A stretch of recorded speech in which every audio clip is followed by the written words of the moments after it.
तेनजिंग नोर्गे दुनिया की सबसे ऊंची चोटी माउंट एवरेस्ट पर चढ़ने वाले पहले 2 व्यक्तियों में से एक है। तेनजिंग नोर्गे को अपने जन्मदिन की तारीख याद नहीं थी, इसलिए उन्होंने जिस दिन एवरेस्ट पर चढ़ाई की थी उसी दिन को अपना जन्मदिन की तारीख मान ली और वह तारीख थी 19 मई 1914। उनका जन्म नेपाल के खुम्बू इलाके में हुआ था, जो नेपालियों और तिब्बतियों दोनों की मातृभूमि कहलाता है।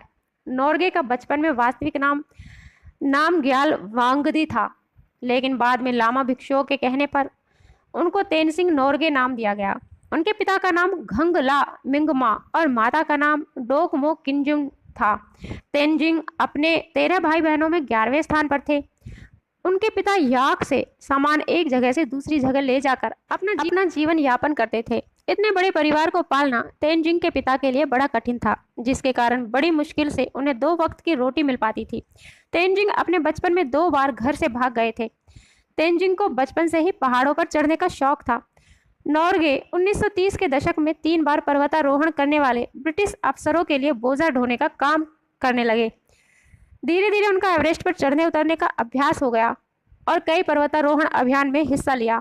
1947 में एक एवरेस्ट अभियान में तेनजिंग ने उस समय के सरदार वांगडी नोरबू को बर्फ की खाई में गिरने से बचाया था, जिसके कारण वांगडी ने सरदार का खिताब नोर्गे को दे दिया। शेरपा लोगों में सरदार सबसे ऊंचा ओहदा होता है, जिसका सभी लोग सम्मान करते हैं और उन्हें एवरेस्ट अभियानों में भी सबसे सीनियर माना जाता है।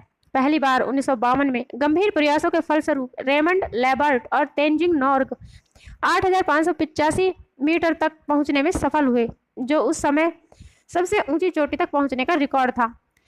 अगले ही वर्ष फिर से दोनों 8600 मीटर की ऊंचाई पर पहुंच गए।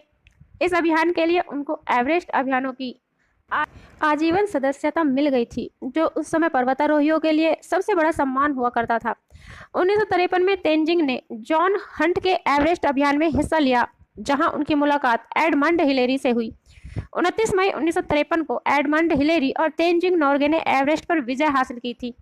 रानी एलिजाबेथ सेकंड ने दोनों को नाइट की उपाधि दी। जवाहरलाल नेहरू ने तेनजिंग का सम्मान में एक माउंटेन क्लाइंबिंग इंस्टीट्यूट खोला, जिसमें तेनजिंग को आजीवन नौकरी देने का फैसला किया।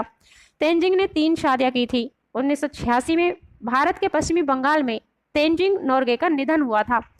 तो ये थी तेनजिंग नोर्गे के विषय में कुछ जानकारी। आपको अच्छी लगी तो वीडियो को लाइक कीजिएगा, चैनल को सब्सक्राइब कीजिएगा। फिर मिलते हैं नए टॉपिक के साथ, तब तक के लिए जय हिंद।